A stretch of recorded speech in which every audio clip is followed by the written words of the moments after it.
Assalamualaikum warahmatullahi wabarakatuh. Halo, nama saya Suratna, Fakultas IKIP PGRI Jember, Prodi Pendidikan Anak Luar Biasa. Di video kali ini saya akan membahas mata kuliah Pendidikan Anak Tunanetra dengan materi nomor 5, yaitu kelainan mata dan implikasinya pada pendidikan anak tunanetra. Yang pertama yang akan saya bahas adalah A. Kelainan mata. Kamus Lengkap Bahasa Indonesia memaparkan tunanetra berasal dari dua kata, yaitu tuna dan netra. Tuna berarti tidak memiliki, tidak punya luka atau rusak, sedangkan netra berarti penglihatan. Sehingga tunanetra berarti tidak memiliki atau rusak penglihatan. Tunanetra digunakan untuk menggambarkan tingkatan kerusakan atau gangguan penglihatan yang berat sampai pada yang sangat berat, yang dikelompokkan secara umum menjadi buta dan kurang lihat. Jadi tunanetra tidak hanya mereka yang buta saja, melainkan mereka yang mampu melihat tetapi penglihatannya sangat kurang dan terbatas sekali, sehingga tidak bisa digunakan atau dimanfaatkan untuk kegiatan pembelajaran seperti hanya orang awas biasa. Dalam hal ini indera penglihatannya tidak dapat berfungsi dengan baik.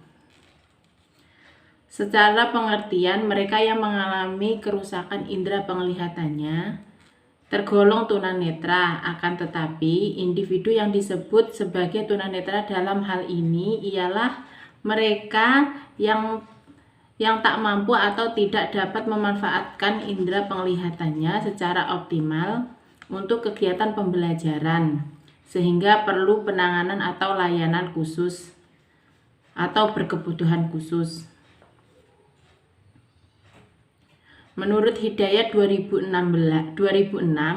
anak tunanetra adalah anak yang mengalami penyimpangan atau kelainan indera penglihatan, baik bersifat berat maupun ringan, sehingga memerlukan pelayanan khusus dalam pendidikan untuk dapat mengembangkan potensinya seoptimal mungkin.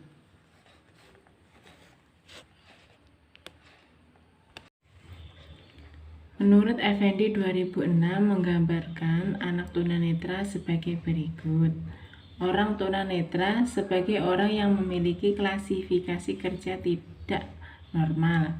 Bayangan benda yang ditangkap oleh mata tidak dapat diteruskan oleh kornea, lensa mata, retina, dan saraf karena suatu sebab. Misalnya kornea mata mengalami kerusakan, kering, keriput, lensa mata menjadi keruh, atau saraf yang menghubungkan mata dengan otak mengalami gangguan.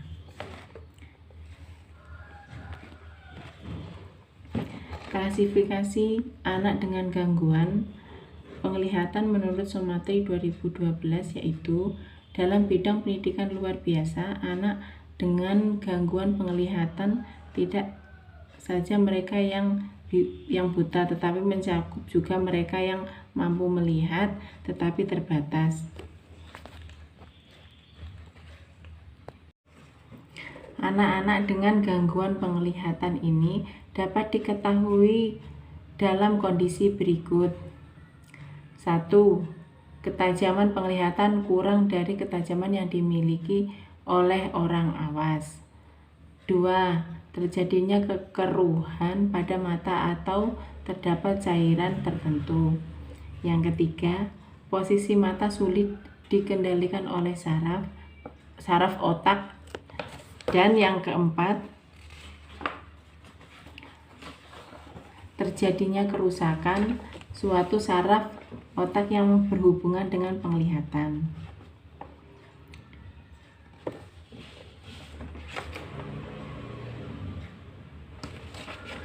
Sekarang saya akan bahas implikasi dan kelainan mata pada pendidikan. Permasalahan yang ditimbulkan karena ketunanetraan saling berkaitan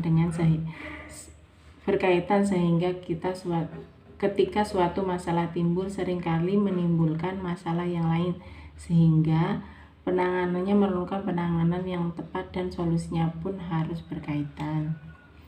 Materi Sumatri 2012 dalam menangani anak tunanetra perlu diupayakan melalui layanan pendidikan, arahan, bimbingan, latihan, dan kesempatan yang luas dilaksanakan secara terpadu dan multidisipliner untuk mencegah jangan sampai permasalahan tersebut muncul, meluas, dan mendalam yang akhirnya akan merugikan perkembangan penderita tunanetra. Permasalahan individu tunanetra di sekolah menurut Hidayat 2006 yaitu masalah pengajaran mencakup kesulitan dan proses belajar anak berupa kesulitan dalam menangkap pelajaran secara verbalistik menggunakan buku-buku, cara belajar baik sendiri maupun kelompok, sulit dalam memilih metode belajar yang tepat, kesulitan dalam membaca dan menulis, keterbatasan perabaan pendengaran dan ingatan, serta sarana yang diperlukan dalam proses pembelajaran yang sangat terbatas. B. Masalah pendidikan mencakup 1. Awal yaitu anak tunanetra kesulitan diri dengan lingkungan warga sekolah. Yang kedua, proses yaitu mencari teman yang cocok, memilih kegiatan ekstrakurikuler sesuai bakat, mendapatkan bimbingan yang cocok. Yang ketiga, akhir, memilih suatu studi lanjut, memilih latihan kerja tertentu, dan lain-lain. C. Masalah orientasi dan mobilitas serta kebiasaan diri berupa masalah yang ada kaitannya dengan kesulitan penguasaan ruang dan kemampuan gerak, serta kebiasaan hidup yang kurang menguntungkan, misalnya kesulitan orientasi lingkungan baru.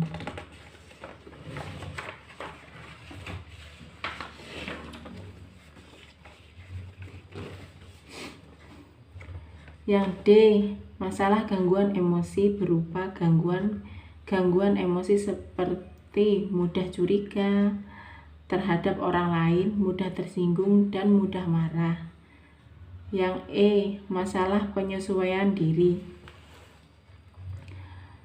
dan pekerjaan berupa sulitnya mencari kecocokan keterampilan individu tunanetra dengan pekerjaan yang ada di masyarakat, serta usaha-usaha pemilihan latihan untuk keterampilan pekerjaan tertentu.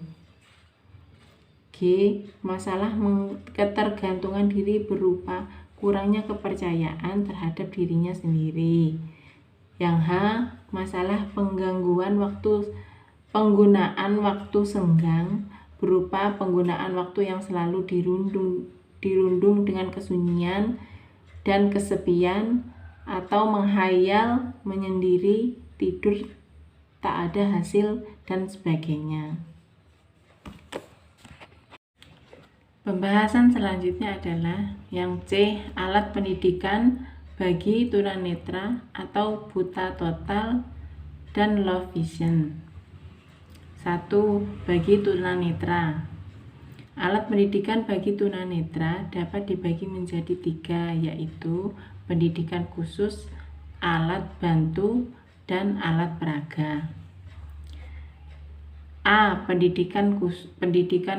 Alat pendidikan khusus anak tunanetra antara lain 1.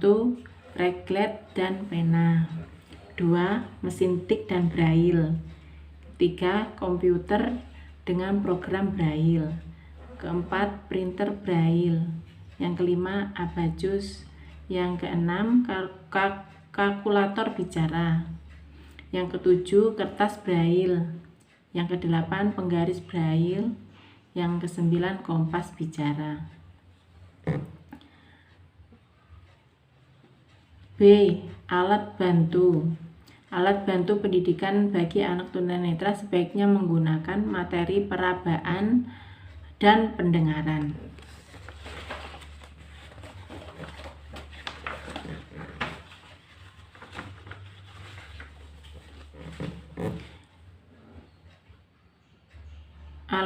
B. Alat bantu non-optik lain antara lain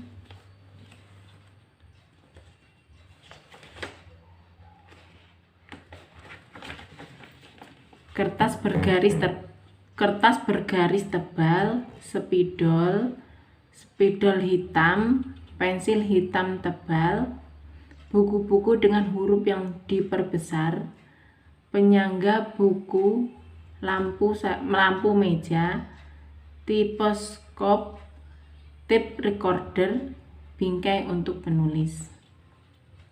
Yang C. Alat peraga bagi anak low vision. Alat peraga bagi anak low vision adalah alat peraga visual antara lain 1. Gambar-gambar yang diperbesar. 2. Benda asli, makanan, minuman, binatang peliharaan seperti kucing, ayam, ikan hias, dan lain-lain.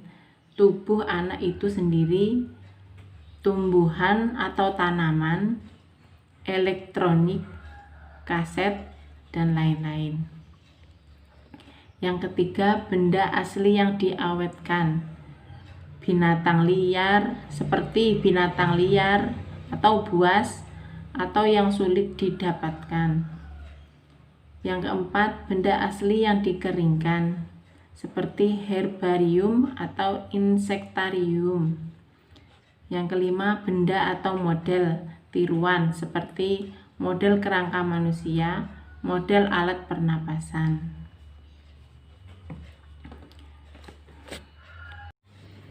Selanjutnya yang saya akan membahas tenaga kependidikan. Tenaga kependidikan yang dibutuhkan antara lain 1. Guru dengan kualifikasi 1. SPGLB Sekolah Guru Pendidikan Luar Biasa. 2. Sarjana S1 dari PLB. 3. Pasca Sarjana S2 PLB. Keempat, sarjana S1 bukan PLB tetapi memiliki latar belakang keahlian tertentu atau khusus yang dibutuhkan anak tunanetra seperti pendidikan agama, musik, meses, dan lain-lain.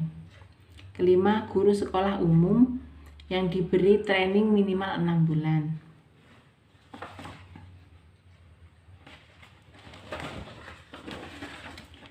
Yang kedua, psikolog. Psikolog diperlukan untuk mengetahui sejauh mana kemampuan intelijensi anak tunanetra. Di samping itu membantu guru dalam asesmen. Tujuan asesmen adalah mengetahui sejauh mana potensi dan kekurangan atau hambatan yang dimiliki tunanetra, sehingga dapat diketahui apa kebutuhan anak tunanetra dalam proses pembelajaran. Yang ketiga, dokter mata. Rekomendasi dari dokter mata sangatlah diperlukan bagi lembaga penyelenggara pendidikan tunanetra. Seorang dokter mata memiliki kewenangan untuk menentukan bahwa seseorang memiliki hambatan dalam penglihatannya. Yang keempat, optometris. Kemampuan penglihatan anak tunanetra dapat diketahui salah satunya dari hasil asesmen klinik yang dilakukan oleh seseorang optometris.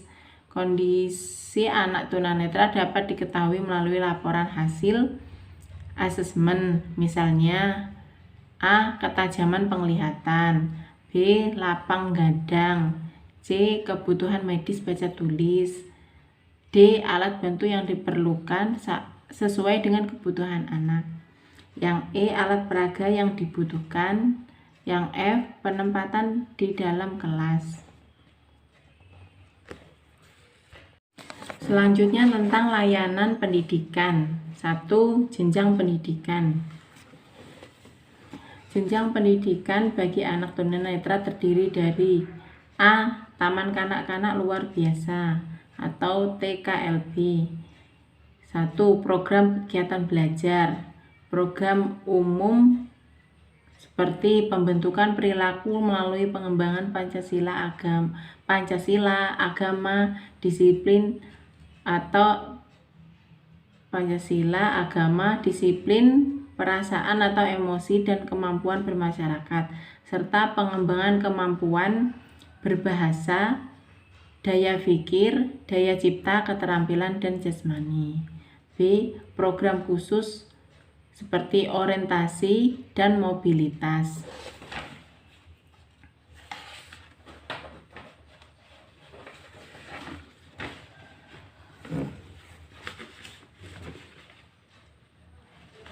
Yang kedua susunan program pengajaran. Kegiatan pengajaran 3 jam per hari. Setiap jam pelajaran lamanya 30 menit. Yang ketiga, lama pendidikan, seperti berlangsung selama 1-3 tahun. Yang keempat, usia, sekurang-kurangnya berusia 3 tahun. Yang kelima, rasio guru dan murid. 1 guru membimbing 5 peserta didik. Yang keenam, sistem guru. A. Guru kelas kecuali untuk bidang pengembangan orientasi dan mobilitas. B. Tim teaching. Yang B, yang A tadi taman kanak-kanak, sekarang yang B, sekolah dasar luar biasa, SDLB. Yang pertama, kurikulum. 1. Program umum pendidikan Pancasila dan kewarganegaraan, pendidikan agama, bahasa Indonesia, matematika, ilmu pengetahuan alam, ilmu pengetahuan sosial, kerajinan tangan dan kesenian, pendidikan jasmani dan kesehatan. Yang kedua, program khusus orientasi mobilitas dan braille. Yang ketiga, program muatan lokal antara lain bahasa daerah, bahasa Inggris, kesenian daerah atau lainnya yang telah ditetapkan oleh Dinas Pendidikan daerah setempat. Yang kedua, susunan program pengajaran. Kegiatan belajar sekurang-kurangnya 30-42 jam pelajaran tiap minggu. Untuk kelas 1 dan 2, setiap jam pelajaran lamanya 30 menit. Kelas 3 sampai kelas 6, setiap jam pelajarannya lamanya 40 menit. 3. Lama pendidikan berlangsung selama sekurang-kurangnya 6 tahun. Keempat, usia sekurang-kurangnya 6 tahun. 5. Rasio guru dan murid. 1 guru mengajar maksimal 12 siswa. Yang keenam, sistem guru. Seperti A. Guru kelas kecuali untuk mata pelajaran orientasi, mobilitas, pendidikan agama, pendidikan jasmani dan kesehatan. Yang B. Tim teaching. Yang C. Mengembangkan program pendidikan individual bagi tunanetra yang membutuhkan layanan khusus.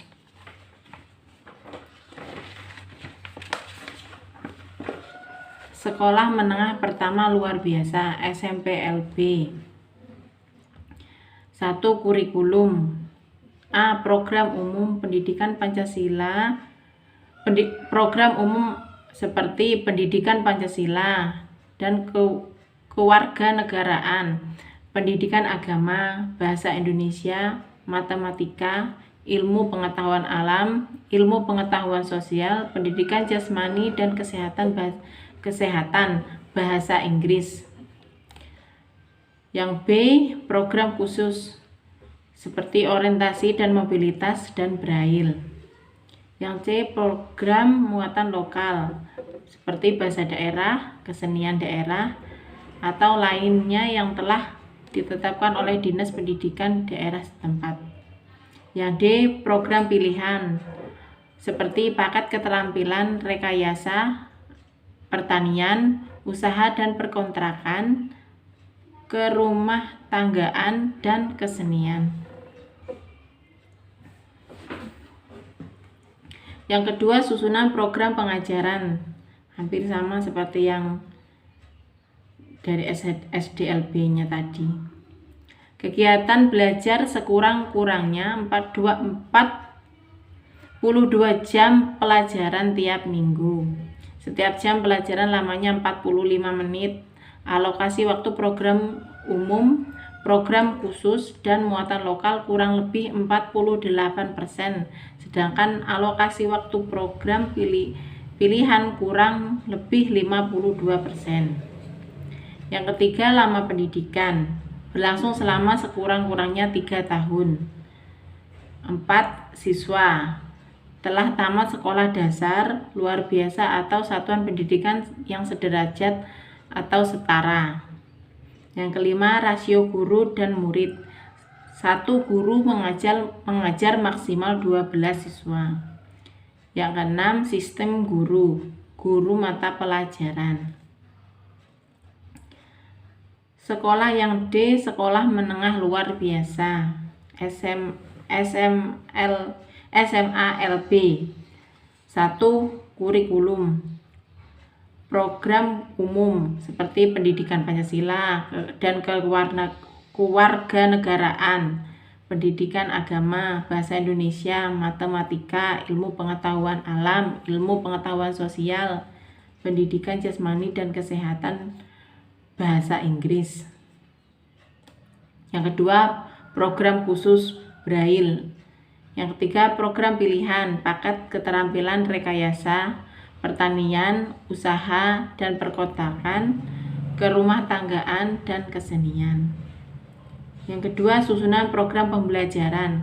Kegiatan pembelajaran sekurang-kurangnya 42 jam pelajaran tiap minggu. Setiap jam pelajaran lamanya 45 menit.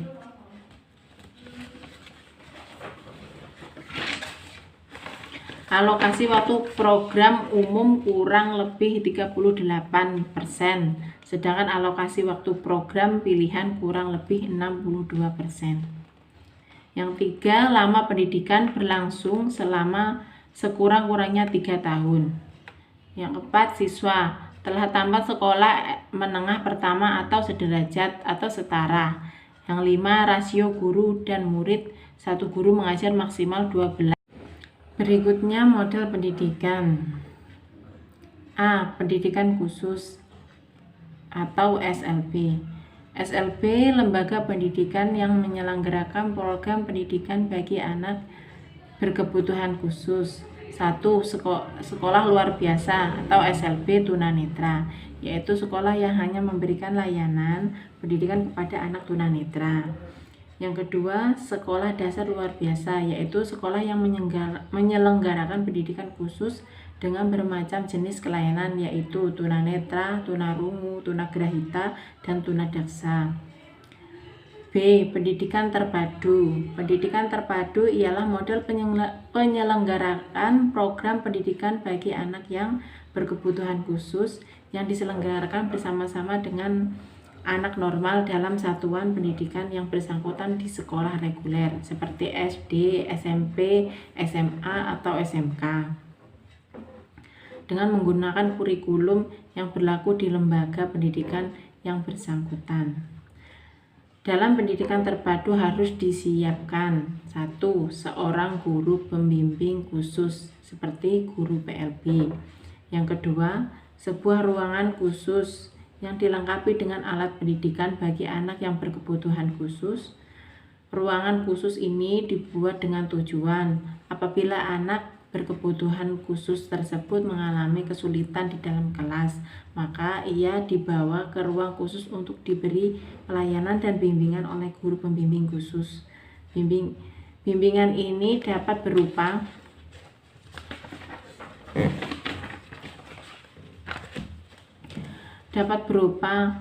A. Bantuan untuk lebih memahami dan menguasai materi pelajaran dengan menggunakan alat bantu atau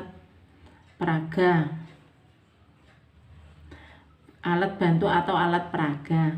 Yang B.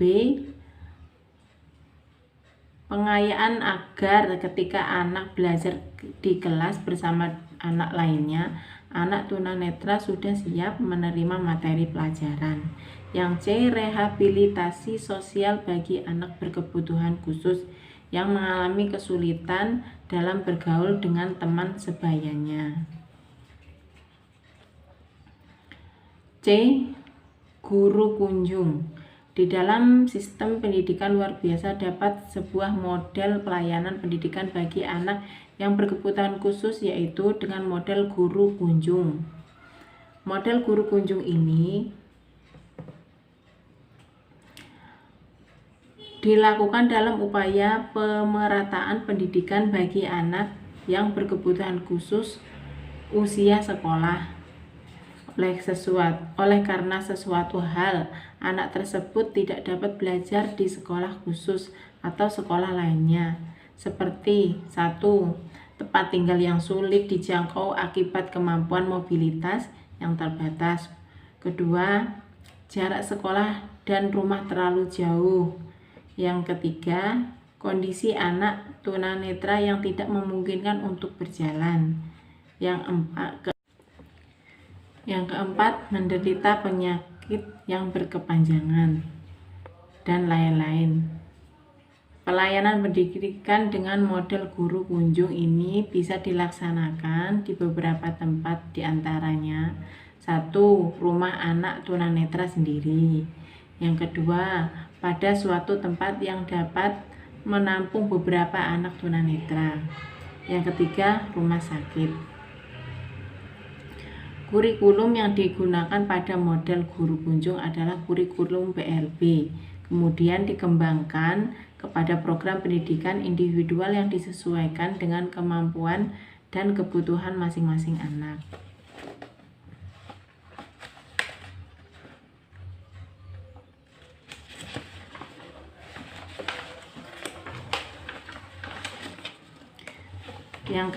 Yang D, pendidikan inklusif.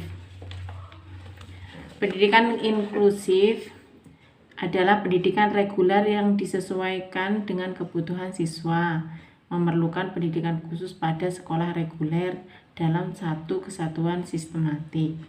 Berdasarkan keputusan Mendikbud nomor 0491/U/1992, anak-anak yang memiliki kebutuhan khusus seperti tunanetra dapat belajar secara terpadu dengan anak sebaya lainnya dan dalam suatu sistem pendidikan yang sama. Layanan pendidikan di dalam pendidikan inklusif memperhatikan sebagai berikut. 1. Kebutuhan dan kemampuan siswa. 2. 1. Sekolah untuk semua. 3. Tempat pembelajaran yang sama bagi siswa. Yang keempat, pembelajaran didasarkan kepada hasil asesmen. Yang kelima, tersedianya aksesibilitas yang sesuai dengan kebutuhan siswa, sehingga siswa merasa aman dan nyaman. Lingkungan kelas yang disesuaikan dengan kebutuhan khusus siswa. Kurikulum yang digunakan adalah kurikulum yang fleksibel yang disesuaikan sebagai kemampuan dan kebutuhan setiap siswa. Demikian presentasi materi dari saya. Semoga bermanfaat. Terima kasih. Wassalamualaikum warahmatullahi wabarakatuh.